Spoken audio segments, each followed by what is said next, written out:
સુરતના હથુરણથી ઉમરપાડા સુધી એક નવી બ્રોડગેજ રેલવે લાઇન બનવાની છે। આ તસવીરો અમે આપને જે બતાવી રહ્યા છે એ રેલવે લાઇન બાબતે લડતના એંધાણ પણ અહીંયા દેખાઈ રહ્યા છે। સરકાર દ્વારા જમીન સંપાદનની પ્રક્રિયા હાથ ધરાઈ છે, ત્યારે ગ્રામસભાની પરવાનગી વિના આ જમીન સંપાદનની પ્રક્રિયા ચાલુ કરવાના આરોપ લાગી રહ્યા છે। ખેડૂતોનું કહેવું છે કે જે જૂની નેરો ગેજ લાઇન છે એ જ રેલવે લાઇનને અપગ્રેડ કરી બ્રોડગેજ લાઇન બનાવવામાં આવે તો ખેડૂતોની મહામૂલી જમીન બચી જશે। આ બાબતે ખેડૂતો સરકારને રજૂઆત કરવાની તૈયારી કરી રહ્યા છે। રજૂઆત છતાં સમસ્યાનું નિરાકરણ નહીં થાય તો ખેડૂતો આંદોલન કરવાના મૂડમાં છે।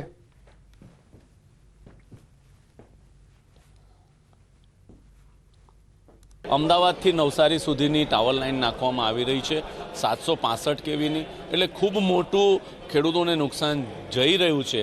અને એમાં પાવર ગ્રીડ કોર્પોરેશનના અધિકારીઓ અને મામલતદાર નાયબ કલેક્ટરના અધિકારીઓ ખોટી રીતે જબરજસ્તીથી ખેડૂતો ઉપર દબાણ કરીને કાયદાની વિરુદ્ધ જઈને કાર્યવાહી કરી રહી છે। અનાજ પકાવતી જમીન અને તેને નિરર્થક બનાવવાનું કામકાજ ચાલી રહ્યું છે। કોસંબાથી લઈને ઉમરપાડા સુધી નેરો ગેજ લાઇન છે જ, અને એની બંને સાઈડ પર 30-30 મીટર જગ્યા ખેડૂતોને આપી જ છે, અને તે જ લાઇનને એ લોકો અપડેટ કરે તો આ ખેતી લાયકની જમીન બધી બચી જાય અને ખેડૂતોને મોટા પાયે થતું નુકસાન બચે। ગુજરાતના ખેડૂતો માટે મોટા સમાચાર છે। સરદાર સરોવર નર્મદા બંધ ગત સિઝનમાં છલોછલ ભરાયો હતો, જેના કારણે ઉનાળામાં પણ રાજ્યના ખેડૂતોને સિંચાઈ અને પીવાના પાણીની ચિંતા નહીં રહે। પાણીનો વિપુલ માત્રામાં જથ્થો ડેમમાં છે। નર્મદા ડેમ 77% ભરાયેલો છે। નર્મદા ડેમની હાલ સપાટી 131.10 મીટર છે, જે ગત વર્ષની સરખામણીમાં 8 મીટર વધુ છે।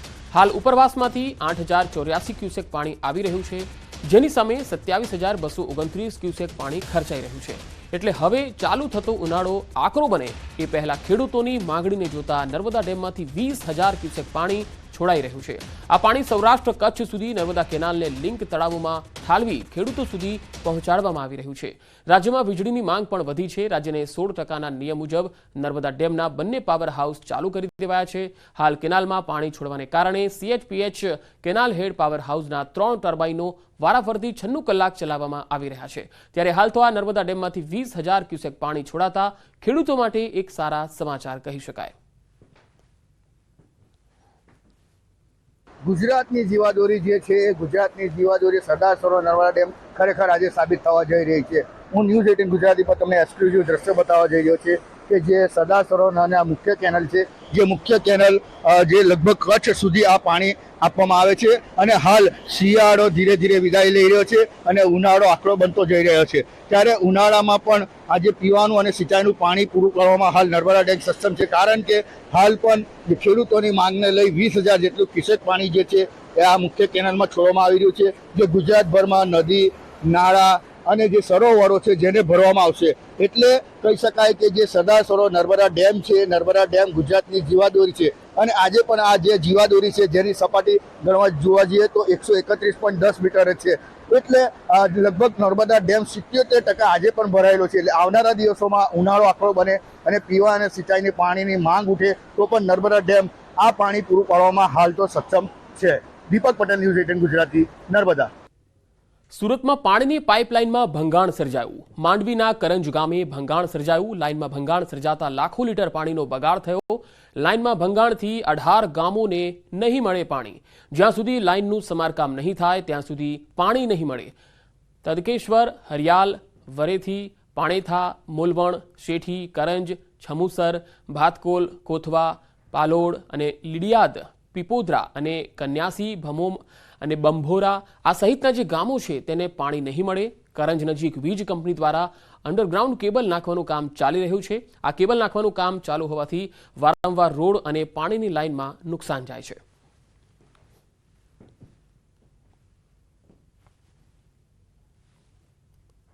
દાહોદના ઝાલોદમાં બાળકો માટે બનાવાયેલ બાગ અતિ દયનીય હાલતમાં છે। અંદાજે 35 વર્ષ પહેલા બનાવાયેલા આ પાર્કમાં બાળકોની રમતગમત માટે અનેક સાધનો મુકાયા, પરંતુ મેન્ટેનન્સના અભાવે હાલ આ બાગ જર્જરિત હાલતમાં છે। કટાઈ ગયેલા રમતગમતના સાધનોને કારણે અનેકવાર અહીં બાળકોને ઈજાઓ થાય છે। ઉપરાંત બાગમાં સ્વચ્છતાના અભાવે બાળકો અહીં અન્ય રમતો પણ નથી રમી શકતા। નગરના એકમાત્ર બાળ ક્રીડાંગણમાં વહેલી તકે સમારકામ થાય અને બાળકો માટે અત્યાધુનિક રમતગમતના સાધનો મુકાય તેવી લોકોએ માંગ કરી છે।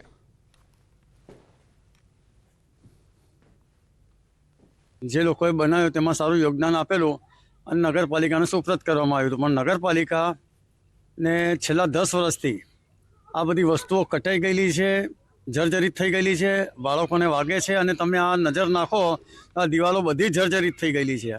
અને પાર્કને થોડુંક સાફ સફાઈ થાય, છોકરાઓને રમવા જેવું થાય અને આ ઝૂલા વગેરે બધા નવેસરથી વ્યવસ્થિત બને તો છોકરાઓ અમારા આજુબાજુના વિસ્તારના ઘણા બધા એવા છોકરાઓ છે કે ગલીમાં રમે છે તો એક્સિડન્ટ વગેરે થાય, જેના કરતાં પાર્કમાં રમે તો અમારા માટે સારું રહે એમ. મને છે ને આ લપસણીમાંથી ઉતારતો હતો ને ભોંગળામાંથી તો આ પતરું વાગ્યું છે. ઝાલોદ તાલુકાના રામસાગર તળાવ પાસે બાળકોને રમવા માટે એકમાત્ર બગીચો જે એક ટ્રસ્ટ દ્વારા બનાવવામાં આવ્યો હતો. ટ્રસ્ટ દ્વારા જે આ બગીચો આશરે 35 થી 40 વર્ષ પહેલા બનાવી અને ત્યારબાદ નગરપાલિકાને સુપ્રત કરવામાં આવ્યો હતો.